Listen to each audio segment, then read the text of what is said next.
Hezbollah ने Golan की पहाड़ियों और मकबूजा इलाकों में इसराइली निगरानी और फौजी अड्डों पर हमले किए हैं। बड़ा हमला किया हिजबुल्लाह ने, एक बार फिर हमला किया है। पहले हमला किया था, पहले मिसाइल दागा था, फिर इसराइल ने हमले किए, फिर हिजबुल्लाह ने हमला किया। यह जवाबी हमला है। हिजबुल्लाह ने गोलान की पहाड़ियों और मकबूजा इलाकों में जहां जहां इसराइल का कब्जा था, उन इलाकों पर इसराइली निगरानी और फौजी अड्डों पर हमले किए हैं। लेबनान के मज़ाहमती तंजीम हिजबुल्लाह ने इसराइल के ज़ेरे कब्जा गोलान की पहाड़ियों और दीगर मकबूजा इलाकों में इसराइली फौज की अहम तंसीबात पर 2 अलग अलग मिसाइल हमले किए हैं। हिजबुल्लाह ने अपने बयान में कहा है कि उसने मंगल के सुबह सवेरे इसराइल के ज़ेरे कब्जा इलाकों में मेरोन फजाई निगरानी और ऑपरेशन मैनेजमेंट बेस को निशाना बनाया।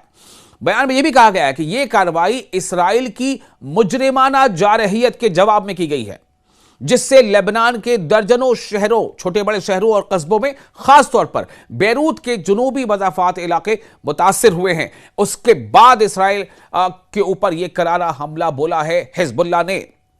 हिजबुल्लाह के मुताबिक मिसाइल हमले में रडार सिस्टम और कमांड की एक इमारत को निशाना बनाया गया है। मजीद ये कि हिजबुल्लाह ने कहा कि उसने मकबूजा गोलान की पहाड़ियों में वाक़या नफ़हा फौजी अड्डे पर बड़ी तादाद में रॉकेट फायर किए, जो इसराइली फौज की 210वीं बादशाह डिवीजन का हेडक्वार्टर है, वहां पर हमला किया गया है। हिजबुल्लाह का कहना है कि इसराइल पर हमले जायज दिफाई रद्द अमल है। यह डिफेंस में किया गया हमला बताया जा रहा है। उधर हिजबुल्लाह ने कहा है कि हाइफा के जुनूब में वाक़े एक इसराइली फौजी अड्डे पर मिसाइल और ड्रोन हमले जारी हैं। इसराइली जारहियत के जवाब में यह जायज दिफाई रद्द अमल है, जो हिजबुल्लाह बार बार कह रहा है।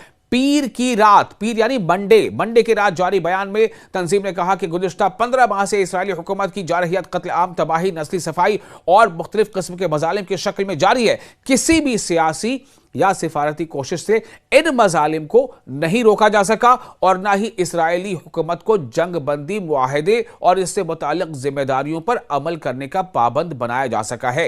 इसलिए हिजबुल्लाह यह कह रहा है कि यह डिफेंस में उठाया गया कदम है और यह कदम, इस तरह के हमले इसराइल पर मजीद जारी रहेंगे।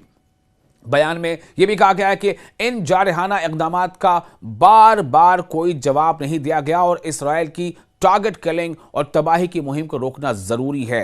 इस मकसद के लिए तमाम दस्तयाब वसाइल, जितने भी रिसोर्सेज अवेलेबल हैं, उनको संजीदगी और मौसर अंदाज में इस्तेमाल करना नागुज़ीर है, ताकि इन जराइम को रोका जा सके। हिजबुल्लाह ने कहा कि इसराइल की मुसलसल जारहियत को किसी भी बहाने से जायज करार नहीं दिया जा सकता, इसलिए इसका मुकाबला करना एक जायज रद्द अमल है। तंजीम के मुताबिक ये कार्रवाइयां लेबनान के क़ौमी वसाइल पर इसराइली हमलों के जवाब में की गई और इनका मकसद अवामी सलामती और इस्तेहकाम को यकीनी बनाना और लेबनानी सरजमीन का दिफा करना है।